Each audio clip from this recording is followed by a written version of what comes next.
இந்த பகுதி நமது மனதின் கற்பனை திறன் எவ்வளவு சக்தி வாய்ந்தது என்பதை பற்றி விளக்குகிறது. நாம் ஒரு செயலைச் செய்வதாக ஆழமாக மனதளவில் கற்பனை செய்தால், நமது மூளையும் உடலும் அதை நாம் உண்மையிலேயே செய்தது போலவே எடுத்துக்கொண்டு அதற்கேற்ப மாற்றங்களை உருவாக்கும் என்று இதில் கூறப்படுகிறது. இதை விளக்க 2 ஆய்வுகள் மேற்கோள் காட்டப்பட்டுள்ளன. ஹார்வர்டு பல்கலைக்கழக ஆராய்ச்சியாளர்கள் பியானோ வாசிக்கத் தெரியாதவர்களை 2 குழுக்களாக பிரித்து ஒரு ஆய்வு நடத்தினார்கள்.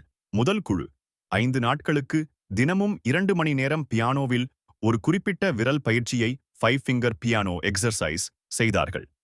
இரண்டாவது குழு அதே பயிற்சியை தங்கள் விரல்களை அசைக்காமல் பியானோ வாசிப்பதாக மனதிற்குள் கற்பனை மட்டுமே செய்தார்கள். முடிவு: ஆய்வின் முடிவில் 2 குழுவினரின் மூளையையும் ஸ்கேன் செய்து பார்த்தபோது இருவருக்கும் விரல் அசைவுகளை கட்டுப்படுத்தும் மூளை பகுதியில் புதிய நரம்பியல் இணைப்புகள் நியூ நியூரல் சர்க்கிட்ஸ் உருவாகியிருந்தது. அதாவது கற்பனை செய்தவர்களின் மூளையும் உண்மையிலேயே பயிற்சி செய்தவர்களின் மூளையைப் போலவே மாற்றமடைந்திருந்தது. இதேபோல தசைகளை வலிமையாக்குவது குறித்தும் ஒரு ஆய்வு செய்யப்பட்டது. ஆய்வில் பங்கேற்றவர்கள் தங்கள் கைகளின் இருதலை தசைகளை பைசெப்ஸ் மிகவும் கடினமாக சுருக்குவதாக 12 வாரங்களுக்கு மனதளவில் கற்பனை செய்தனர். முடிவு: அவர்கள் உண்மையில் எந்த உடற்பயிற்சியும் செய்யாத போதிலும் அவர்களுடைய தசை வலிமை 11% அதிகரித்திருந்தது.